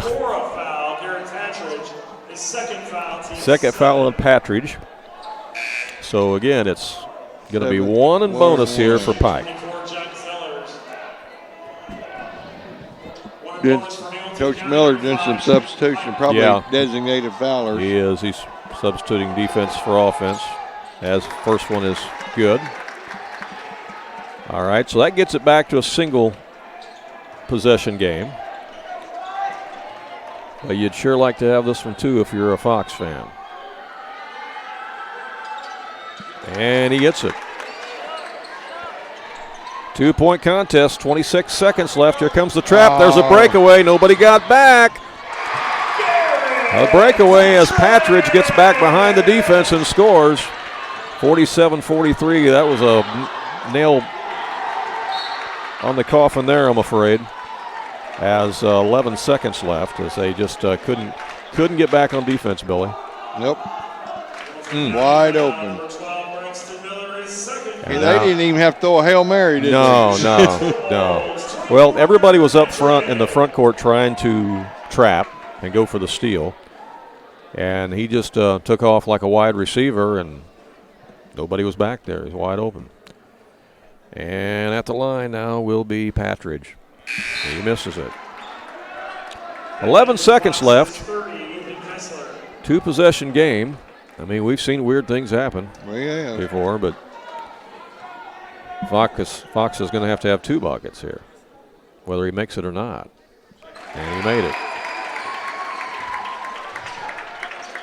And it is a 5-point game, 48-43. In the corner, three-pointers blocked out of bounds by Tolliver. He went up high for that one. 6 seconds left. Foxes will have it out of bounds on the baseline. I tell you, Tolliver's not did much on the offensive side. He's 1 for 5 from the free throw line and only 3 points. But Wyatt Hampson has only got 4 points tonight too. So he was in there battling Wyatt all game. Yeah, he's been a factor for sure on the defensive end. There's no question about that. As the shot is put up, it's no good. There's the stick back. That's up and in by Carson, and 3 seconds left. Timeout on the court again. Timeout, Hamilton County. It's a full timeout. So we have a short timeout, and we'll be right back. Vaughn Equipment is a family-owned and operated business in Fairfield that's committed to providing quality equipment to the farm, construction, tractor-trailer, marine, and oil field industries. They feature a great selection of new and pre-owned trucks, trailers, farm equipment, construction equipment, and rental equipment. Their inventory changes weekly, and you can see it all in person or on their website. Whatever you're looking for to do the job right, Vaughn Equipment can help you. They're located at 1102 South 1st Street in Fairfield, or call 842-3500. All right, well, let's reset it for you. The Foxes trail it by 3 here, 48-45, with 3 seconds left, Billy. And like you kept saying, the Wolves kept the door open for the Foxes, but they just couldn't quite capitalize. They said, here, have this game. Fox was like, no, I don't want it. And Flora's like, well, I don't want it either. You take it. And the Fox was like, no, I don't want it. I didn't come up and drive all the way up here for this. Yeah. Again, Flora jumped out in this game 11-0. Foxes didn't even get a shot off in the first quarter until like 4 minutes into the game. But then they battled back to take the lead at the half, and then they also led it after 3 quarters, but Flora has controlled this fourth quarter. And there's a foul in the backcourt. 1.4, but that's going to be That's it, yep. After 10 fouls, so it's double bonus. Yep. So Jacob Stanford will go to the line again for Flora, and this one's just about salted away with 1.4 seconds left. Maybe if the Foxes can pull out about 5 points in 1.4 seconds as quick as Danny pulled that back seat hat out for me that time, we might be okay. Oh.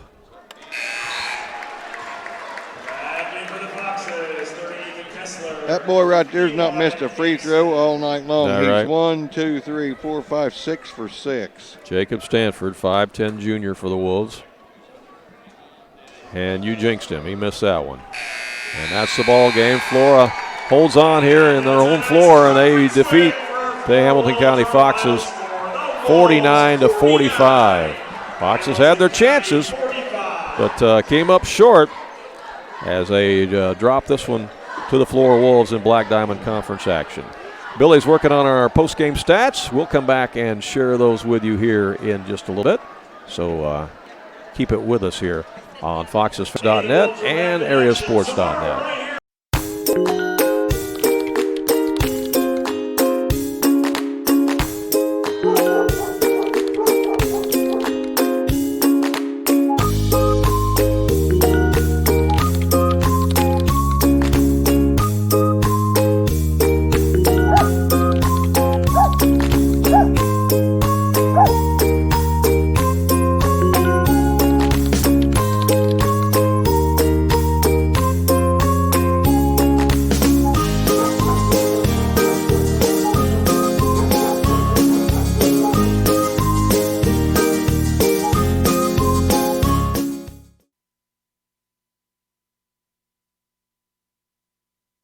Building relationships, supporting the community, and service. These are the things Country Financial stands for. They're more than just an office you may pass by as you drive through town. They're neighbors who lend a helping hand and support the fabric of our community, including charitable organizations, sports, financial education, and civic organizations. Since you're already neighbors, get together and chat. Call your local Country Financial representative, Chad Mitstarfer in Norris City at 378-3193 to talk about the things that are important to you and how he can help you protect them.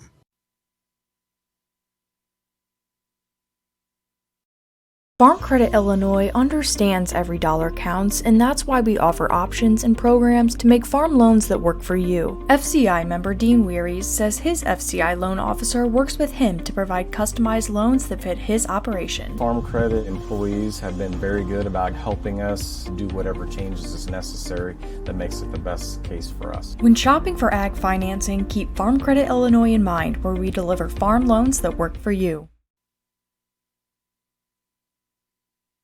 At the end of a hospital stay, families are often faced with difficult decisions about their loved ones needing skilled rehabilitation care. Regardless of where your loved one's hospital is, the Transitional Care Rehab Program at Hamilton Memorial Hospital can help. Our skilled rehab and nursing care can provide twice daily physical and occupational therapies, daily access to providers, and private bed and bathrooms, all right here close to your family's home. If you're faced with care decisions, ask your loved one's care planner about Hamilton Memorial Hospital Transitional Care Rehabilitation or call 643-5824.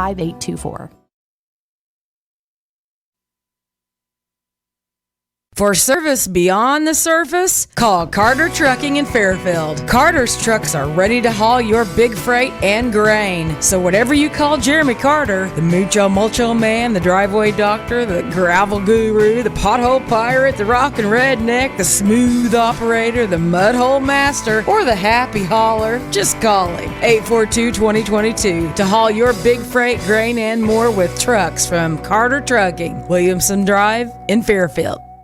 We are back here at Conley Gymnasium in Flora. It's a final as you see it on the screen on the Hamilton Memorial Hospital scoreboard. Flora Wolves come from behind in the fourth quarter. Then they trip up the Hamilton County Foxes 49-45. I'm thinking the Hamilton County Foxes could have used Carter Trucking to fill in some of them potholes. It was kind of a rough game, wasn't it? Yeah, it was. What was the adjective you used there, middle of the game? Rugged. Rugged. I love that, man. That's rugged. It was a rugged game. That's what it was, a rugged game. Yeah. And it was a game, like you said, that seemed like nobody wanted. No, nobody here, wanted to take it. No, I don't want it. You take it. No, I don't want it. You take it. We've already got 12 wins. Oh, my you goodness need to get sakes. back to 500. No, we'll be fine 7-10. What a strange Nobody game. wanted it. Strange game, but the Foxes fall short 49-45. Tell us about it statistically, Billy. All righty. For the victorious Flora Wolves, it moves to 13-6. Malachi Tolliver had 3. Jacob Stanford had 16. Neil Young had 12. Trevor Johnson with 7. Ethan Dury and Garrett Patridge had 4 apiece, and Lawson Spicer with 3. For the Foxes, Eli Hansen with 8. Trenton Pike with 17. Abe Neal with 11. Wyatt Hampson with 4. Caleb Carson with 2, and Ethan Kessler with 3. Foxes had 13 turnovers. 14 turnovers. Flora had 5. Flora was 15 for 22 for 68% from the stripe. Foxes 10 for 13 for 77%. From the field, Flora was 14 for 47 for 30%, and the Foxes was 14 for 35 for 40%. So, as far as the field goal percentage, the Foxes was doing okay. They outshot them on free throws. They just didn't shoot enough. Didn't shoot enough, right? And 9 more turnovers. Yeah. And, if you score 50% of the time, 60, 70% of the time, you don't have to score all the time on them 9 extra turnovers. There's your score difference. Yeah, and you've only got a difference of 4 points. Yeah. Yeah, what a game, though. It really was. I mean, you think back to that first quarter. What a horrible start. Oh, I mean, the Foxes didn't even get a shot off for the first 4 minutes of the game. No. And they got outscored 11-4. And then came back to lead it at halftime. Yeah. Yeah, they outscored Flora. And it's a tale of quarters, I guess, And Flora scored 19 points in that fourth quarter. Now, it don't seem like they scored 19 points in that fourth quarter. No, it didn't. But a lot of them, I guess, were at the line, weren't they? Yeah. Yeah, they was 8 for 13 from the line in the fourth quarter. Well, Flora won the freshman game 40-39. The Foxes won the JV game 38-19, but Flora wins the varsity game, the rubber game, and the final score here 49-45. Anything else you want to add, Billy? No, I guess that'll be all. We'll be on air tomorrow night, guys, That is right. do the Glacier Bearcats and Hamilton County Foxes. Yep. Game from Jerry Sloan Gymnasium. Mark Otten will be stepping in the booth with you. Be me, and Jason Moore is going to help get us all set up and get us rolling until we learn the software. And you will. You will. And then next week we're going to do quite a few games down at the Benton Invitational Tournament, the BID. We'll do all the Foxes games, and then we got some other ones, Billy, if you want to run down some of those. We've got Monday, January 16th, but that's what, Martin Luther King Day? That's this, Martin Luther King. this coming Monday, right? Vandalia and Hamilton County be playing at 5:30. And then we'll be doing the Pinckneyville and Meridian game at 7. Then at Wednesday, we will be doing the Benton-Vandalia game at 5:30. The Pinckneyville and Hamilton County game at 7. Then on Friday, we'll be doing the Cessna-Pinckneyville game and Benton-Hamilton County game. And then on Saturday morning session, we'll be doing the Hamilton County Cessna game, the Benton and Meridian game. And then that night, we'll be doing the Hamilton County game with Meridian, and then probably the Benton-Pinckneyville game at 8:30. So that would be the only night we'll do an 8:30 game. Yeah, so we'll have 2 games each session, beginning Monday night at 5:30 there at the Benton Invitational Tournament. But again, don't forget about tomorrow night at Jerry Sloan Gym. The Galatia Bearcats in town take on the Foxes. We hope that you can be there in person to cheer the Foxes on. They need to get a victory tomorrow night. Yes, they do. Yeah, we need a victory to go into that Benton tournament. Yeah, but if you can't be there, you know where to find it. And then you're playing Vandalia. We don't know that much about Vandalia other than the scores, but I think, Vandalia is a team that the Foxes can play that close to Flora on their home court. We could probably play with Vandalia at Benton. Mm-hmm. It's not like Foxes, in the history of the Foxes basketball, they did pretty good on playing on that court. So, yeah, they always seem to like to enjoy playing there at the Benton Invitational Tournament. Yeah, I agree. Well, that's going to about wrap things up here then from Conley Gymnasium in Flora. So for Billy Rockett and for Danny watching from up above, this is Randy saying so long and thanks for watching from Conley Gym.